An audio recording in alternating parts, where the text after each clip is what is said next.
new show all about television. I love television. It's taught me everything that I know. I spend so much time with my TV, it's like family. Take EastEnders. EastEnders has taught me many things. Turn off the baby monitor before shagging your neighbour.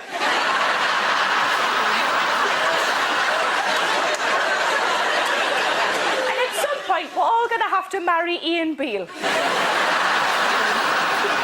TV shows help you to punctuate your day, like The One Show. When you hear the music for The One Show, you know technically it's okay to start drinking. That's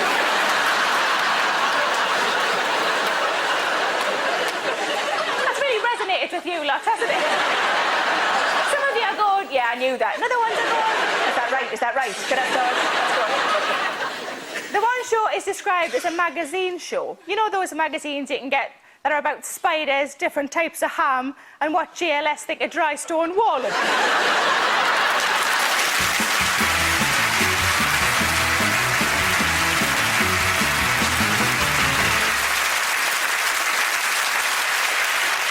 I'm going to be talking about two of my favourite types of TV, survival shows and food programmes. Although the closest I get to both is eating chips outside. And I've done that. We all like watching cookery shows. It's like food porn, isn't it? I'm not really interested in the making of it. I just like the money shot at the end. Nigella is shot like an episode of CSI, isn't it? Only shot from the waist up.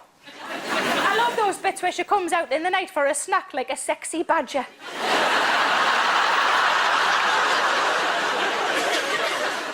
Being a TV chef can be very good for your health. Poor Gordon Ramsay's got all those lines on his forehead from where he's been constantly looking under the grill. I've always been picky, though. I remember watching the classic scene in Silence of the Lambs when Hannibal Lecter says, I ate his liver with some fava beans and a nice Chianti. I remember thinking, oh, I bet I wouldn't like fava beans.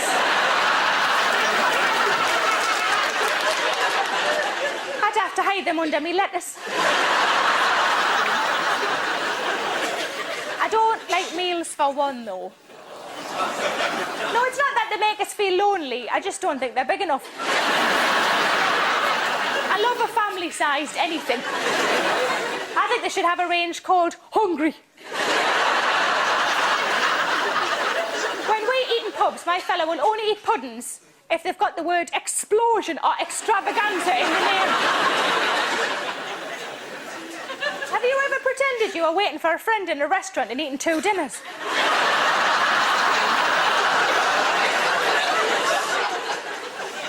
No, me neither. Does anyone in the room eat on their own regularly? A few people do? Yeah, because I used to have a series of office jobs, and, you know, I'd rather be alone in the park. I'm not paid for my lunch hour, so I'm not spending it with those bellends. It comes to something when you'd rather risk getting flashed at than having to talk to Computer John. By the way, if there is anyone watching from any of my old jobs, I don't mean you. John. In computers.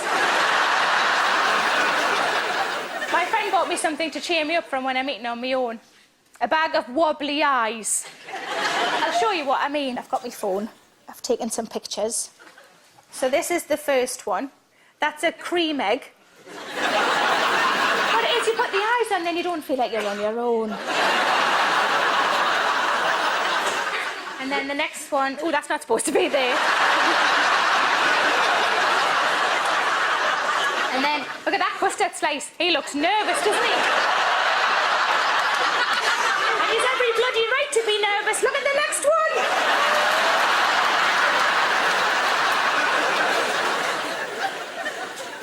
So, as well as knowing nothing about cooking, I don't know much about wine either. Although, I do like watching those experts on the telly. What I need is a winey, which is very different from a wino. Or so his agent promises me. Here to help me learn some more is the resident wine critic from Saturday Kitchen and Iron Chef UK. He's got a firm body, nutty top notes and a lovely nose. It's Olly Smith.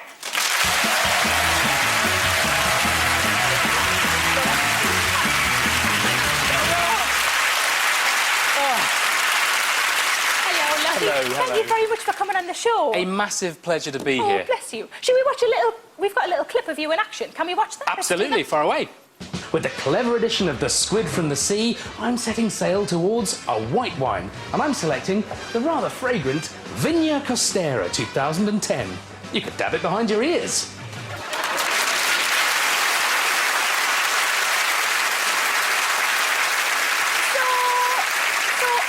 Do you ever worry that you're encouraging people to drink wine a bit early in the day?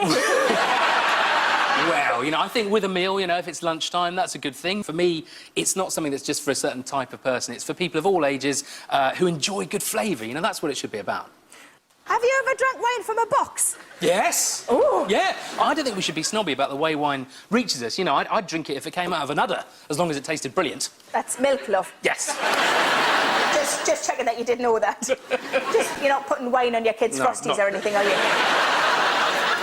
My mum used to have green pop on her Frosties. Really? Yeah. Green pop? Yeah, she's got no teeth. No, she has. Is that going to be like Five Alive, or what was the... Limeade, love. Limeade. You've never taken a bottle back and got 10p, have you, love?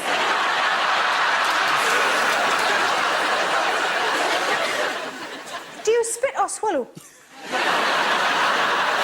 Do you start out by swallowing a few times just to impress them, and then after a while you just spit it out because you don't give a shit anymore? It all depends. That's a good answer.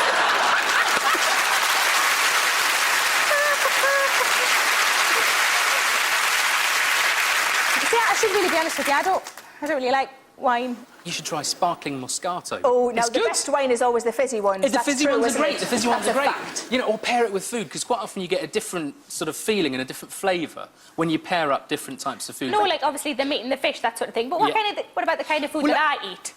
Well, a little bird did tell me about that, so I brought along a few examples. Oh, OK. What have you got? First of all, I thought, well, I know you love your beans on toast.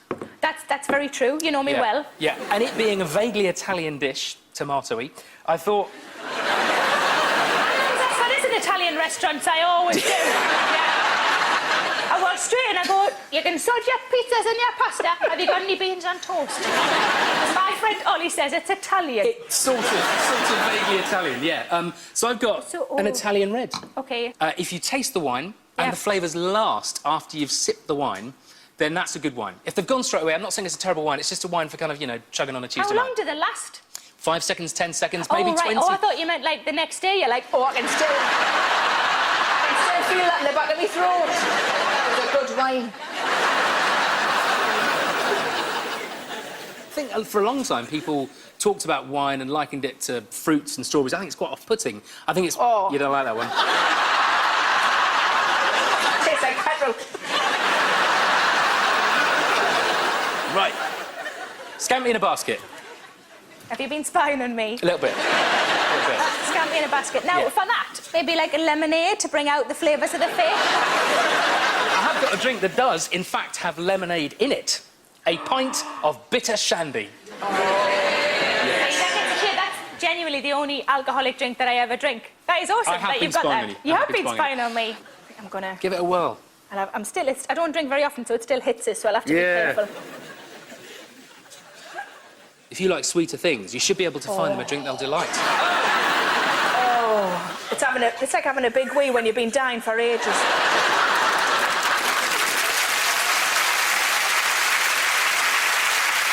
The last time I had a pint of shandy, I went straight to Tesco's afterwards. Yeah. And I was a little bit giggly, don't mind telling you. And I bought furniture polish, and I haven't even got any furniture that you can polish. Well, I think you've convinced us. Have I convinced you? I think you really have. Brilliant. Let's give him a round of applause. Thank you very much, Olly Smith. Thank you. Thank you very much, love. Thank you, love. Thank you,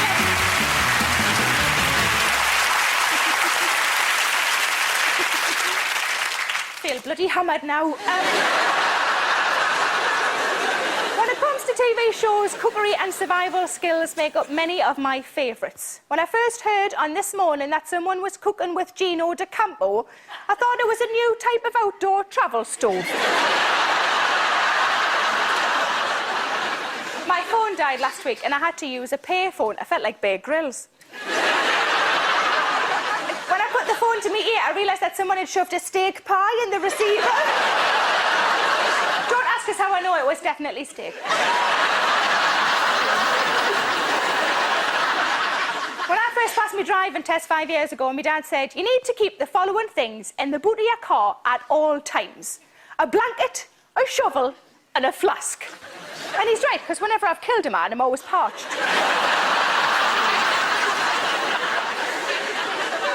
He did add recently that in winter you should consider carrying 2 Hessian sacks. And I said, why? In case you have a surplus of kittens.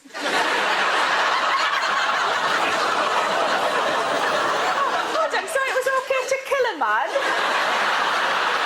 you going to leave the kittens alone? My parents were always very cautious when I was a child. When warning me off strangers, my mum would always say, don't go home with any strangers or Debbie's dad from across the way.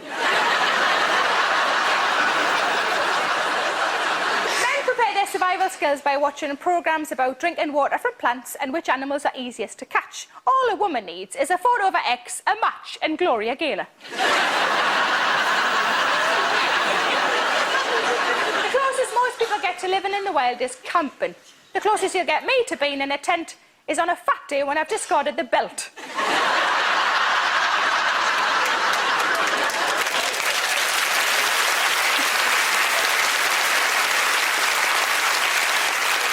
We did go camping as a bairn, though. I remember wandering off into the woods and finding some monkey nuts to eat.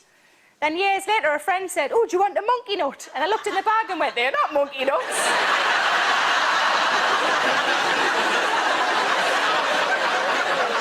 The best way to survive the desert or avalanches is to not go on such posh holidays. The only way you'll have to cut your arm off in Malaga is if your one-night stand is still lying on it.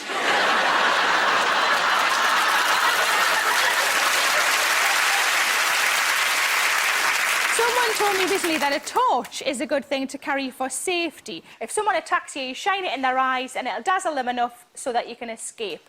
So I bought one and I casually refer to it as my rape torch. Which I know sounds bad. It sounds like I'm helping him out a bit, doesn't it? No, down there, love, down there.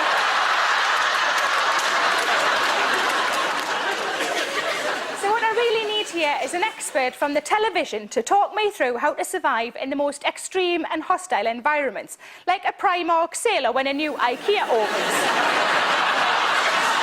And you know what? We've got one. Ladies and gentlemen, please welcome the star of The Long Way Round and Extreme Frontiers, Charley Boorman.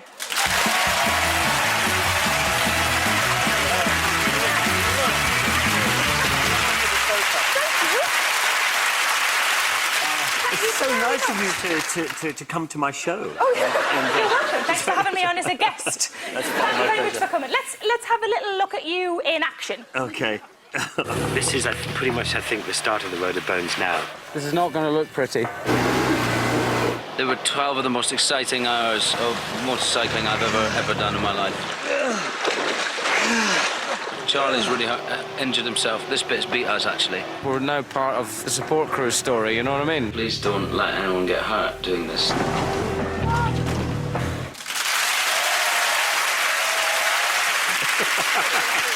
So that's fun for you, what that was, that clip there, was it? No, it was. I mean, it's I suppose, you know, when we did Long Way Round, you and I, it was something that we kind of always wanted to do, this